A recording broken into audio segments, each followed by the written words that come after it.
Beloved Shalom and Shavui Tov. It's a little overcast today. Look at that. The birds are still singing.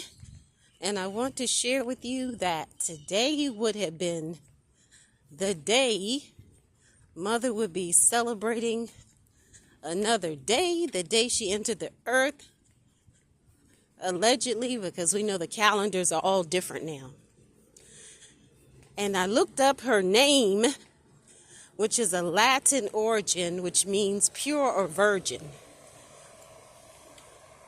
So it would have been 922. So 922 means empty or void. And that has great significance because she was definitely a woman who was pure, definitely clean and pure, and she definitely allowed herself to be emptied out, to be filled up again and again. And what is it that we can learn from the matriarchs, from the patriarchs, the ones that went before us? I was blessed by her, even though she wasn't my biological mother. She didn't give birth to me. However, I did honor her and still do honor her as being someone who was a mother to me and also one who demonstrated love, clean and pure, spiritually and naturally, who always showed kindness to others and to all of humanity and all of creation. She was definitely an example of an excellent mother, of a mother who was righteous. And we know there's no distance in the spirit. We are here to leave a legacy for our children's children's children and beyond.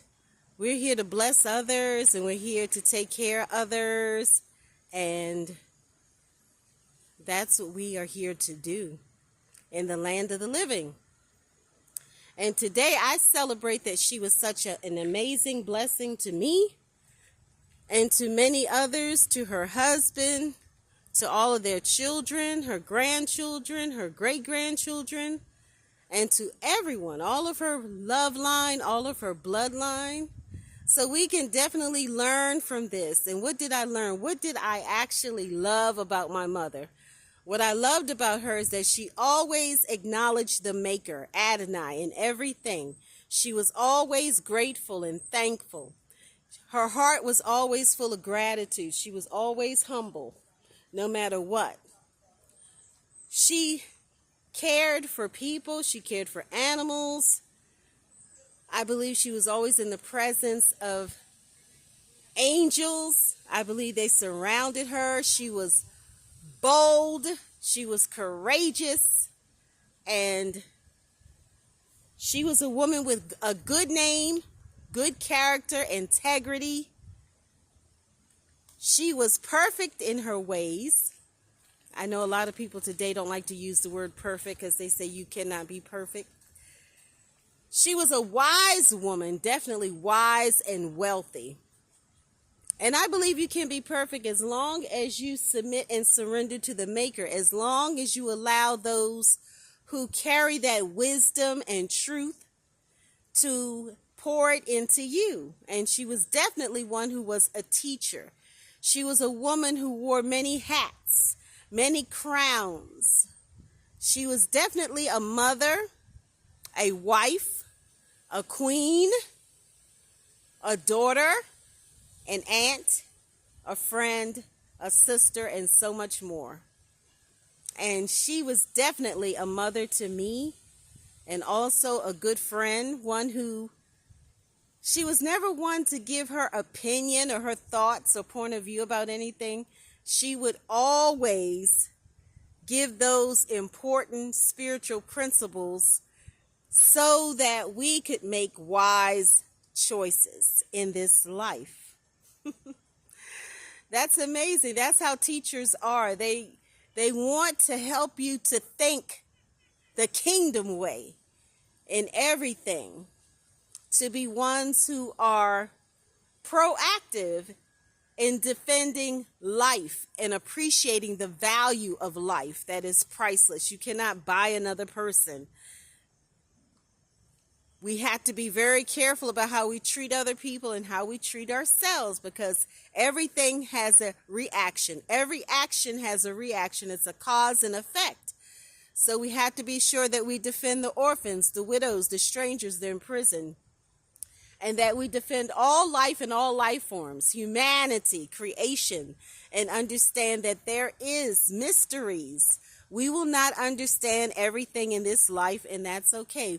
We should not take into our own hands to fix or attempt to fix that which is not for us to fix. A lot of times we get into chaos doing that. We open the door to something that should not be embraced in our lives. So we want to be sure that we are ones that submit and surrender and allow ourselves to be led the right way and not led astray. There are times that we need to examine the person in the mirror. Have we really treated people well? Have we treated ourselves well? One thing I could actually say as a witness to my dear, sweet, loving, caring mother is that she cared about people. She helped a lot of people. And she did it without expecting anything in return, without expecting any recognition for it. A lot of times she did it in secret. She did it in private. And I believe that we can learn a lot today from my mother, my sweet mother, Mother Virginia, who I will affectionately call Mama or Mammy. And in order for us to do the same for others, we need to know exactly what love is. And love in Hebrew is ahava. So go forth and love today. Be an excellent mother, wife, daughter, friend, sister, aunt, spiritual mother, whatever it is, teacher. And we will be back with part 2 later. Shalom.